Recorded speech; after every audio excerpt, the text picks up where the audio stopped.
नमस्कार, आपण पाहत आहात बहुजन आवाज न्यूज चॅनल। दाराशा UPSC ते नवविवाहित जोडप्यांसाठी समुपदेशन।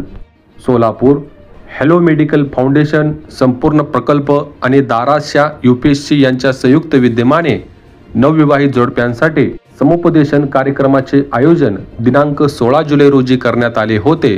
या प्रसंगी 67 नवविवाहित जोडपी या सामाजिक उपक्रमात सहभागी झाली होती। प्रारंभी पत्नीने पतीला गुलाब पुष्प आणि पतीने पत्नीला गजरा भेट देऊन त्यांच्या नव्या आयुष्यासाठी शुभेच्छा दिल्या। डॉक्टर बालगावकर यांनी नवविवाहित जीवनातील परस्पर समज, एकमेकांच्या भावना जाणून घेण्याचे महत्त्व विशद केले।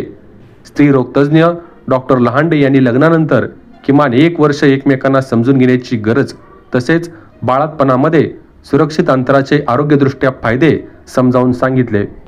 दाराशा UPSCचे वैद्यकीय अधिकारी डॉक्टर चौगुले यांनी नवविवाहितांसाठी समुपदेशन सत्र कसे मार्गदर्शक ठरते हे स्पष्ट केले। मेट्रन डबिन मॅडम यांनी लेख वाचवा, लेख शिकवा, छोटं कुटुंब सुखी कुटुंब आणि मुलगा मुलगी समान या सामाजिक संदेशावर भर दिला। कार्यक्रमाचे सूत्रसंचालन प्रियंका कांबळे यांनी केले।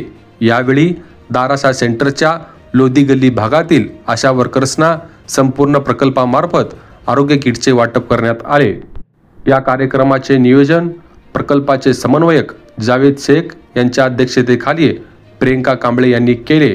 यावेळी दाराशा सेंटरच्या PHN अस्मिता खडतरे, प्रकल्पातील पल्लवी माने, कविता बनसोडे आणि दाराशा UPSCचा संपूर्ण स्टाफ यांनी सक्रिय सहभाग घेतला। तिसऱ्या महिन्यामध्ये, 5व्या महिन्यामध्ये आणि 7व्या महिन्यामध्ये जर समजा 3D सोनोग्राफी केली, 5D सोनोग्राफी केली, आता मेडिकल सायन्समध्ये टेक्नॉलॉजी इतकी डेव्हलप झाली आहे की तुम्ही 3D, 5D, 7D सोनोग्राफी करू शकता आणि अशा सोनोग्राफीमध्ये ताज्या घडामोडी जाणून घेण्यासाठी आजच बहुजन आवाज न्यूज चॅनलला लाईक, शेअर आणि सबस्क्राईब करा।